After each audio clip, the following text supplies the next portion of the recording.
दोस्तों नमस्कार। ममता बनर्जी ने साफ कर दिया कि बीजेपी चाहे मुझे हटा दे, राष्ट्रपति शासन लगाना हो तो लगा दे, लेकिन मैं हार मानने वालों में से नहीं हूं। बयान सामने आता हुआ दिखाई दिया। आगे कहते हुए दिखाई दी ममता बनर्जी, जरूरत पड़ी तो मैं अंतरराष्ट्रीय कोर्ट जाऊंगी, पार्टी से गद्दारी करने वालों की लिस्ट बनाकर सौंपी जाए। मतलब ममता बनर्जी का साफ कहना है कि ये फेयर इलेक्शन नहीं था जो कि वेस्ट बंगाल में होता हुआ दिखाई दिया और वो सीएम पद से रिजाइन नहीं करने वाली।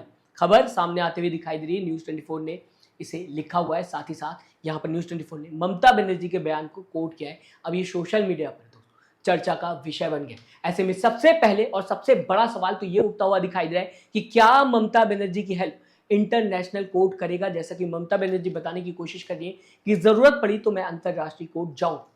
इसका जवाब मैं आपको आगे दूंगा, लेकिन सबसे पहले दोस्तों आपको बताना चाहूंगा ममता बनर्जी का यह बयान रिजल्ट आने के बाद सामने आता हुआ दिखाई दिया, जहां पर बीजेपी ने 207 सीट जीतकर हिस्टोरिक विक्ट्री जो है वो हासिल कर ली है और टीएमसी सिर्फ 80 सीटों पर रह गई।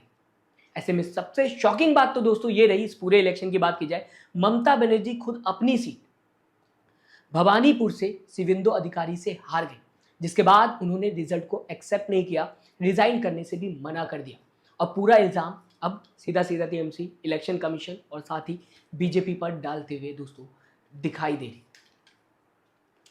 अब असली मुद्दा क्या है, इसे समझने की कोशिश करें। दोस्तों बिहार के बाद वेस्ट बंगाल में भी एसआईआर पर बड़ा इल्जाम लगता हुआ दिखाई दे रहा है। दरअसल इलेक्शन कमीशन ने अक्टूबर 2025 से फरवरी 2026 तक वेस्ट बंगाल की वोटर लिस्ट में बड़ी क्लीनिंग की, जिसमें लगभग 90 से 91 लाख वोटर्स के नाम काटे गए।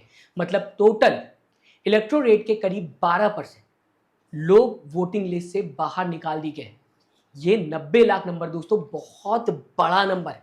इस बात से समझने की कोशिश करिए कि एक असेंबली सीट में जीत हार अक्सर 10,000, 20,000, 30,000 वोटों से तय की जाती, मार्जिन से तय की जाती। यानी कि एक असेंबली सीट में किसी की जीत और हार 10,000, 20,000 वोट से तय की जाती या फिर 30,000 वोट से तय की जाती। इतने बड़े स्केल पर डिलीशन से पूरा इलेक्शन रिजल्ट पलट सकता है या फिर ये कहा जाए पलट जाएगा, इसमें कोई दो राय नहीं है। जहां पर 10, 20, 30,000 से जीत हार तय की जा रही हो एक असेंबली सीट में, वहां पर 90 लाख वोट काटे गए। इसीलिए ममता बनर्जी और टीएमसी कह रहे हैं कि ये डिलीशन डिलिबरेटली टीएमसी के स्ट्रॉन्ग एरिया जैसे कि Muslim majority districts, Matua community और बॉर्डर एरियाज में किए गए ताकि टीएमसी के वोट बेस को कम किया जा सके, कमजोर किया जा सके। इस बीच दोस्तों इंटरेस्टिंग बात यह भी है कि ये सेम एलिगेशन पहले बिहार इलेक्शन में भी लगता हुआ बीजेपी और इलेक्शन कमीशन पर दिखाई दिया था।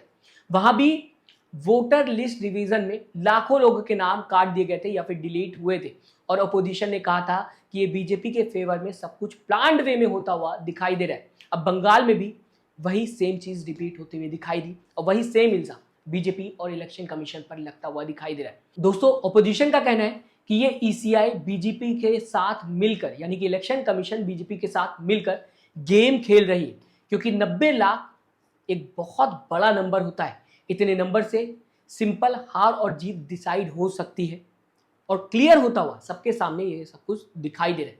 और ऐसे कई इल्जाम, ये सिर्फ एसआईआर प्रोसेस की बात नहीं की जाएगी, ऐसे कई इल्जाम ऑपोजिशन बीजेपी पर इस इलेक्शन को लेकर लगाता हुआ दिखाई दे रहा है। कहता हुआ दिखाई दे रहा है विपक्ष की वोट चोरी की गई है बीजेपी की तरफ से वेस्ट बंगाल चुनाव को जीतने के लिए। संजय सिंह का बयान सामने आता हुआ दिखाई दिया। साथ ही साथ अखिलेश यादव भी इस पूरे मुद्दे पर बात करते हुए दिखाई दिए। कांग्रेस की तरफ से कई लोगों ने बात की और प्रेस कॉन्फ्रेंस होते हुए दिखाई दी। टीएमसी भी यही इल्जाम बीजेपी के ऊपर लगाते हुए दिखाई दे रही कि वोट चोरी की गई है वेस्ट बंगाल। फिलहाल दोस्तों अगर ममता बनर्जी के इंटरनेशनल कोर्ट वाले बयान की बात की जाए तो दोस्तों ये ज्यादातर पॉलिटिकल स्टेटमेंट है या फिर ये कहा जाए पॉलिटिकल बयानबाजी, क्योंकि आईसीजे सिर्फ कंट्रीज के बीच में डिस्प्यूट सुनता है और किसी भी स्टेट के इंटरनल इलेक्शन या फिर कॉन्स्टिट्यूशनल मैटर में नहीं पड़ता है।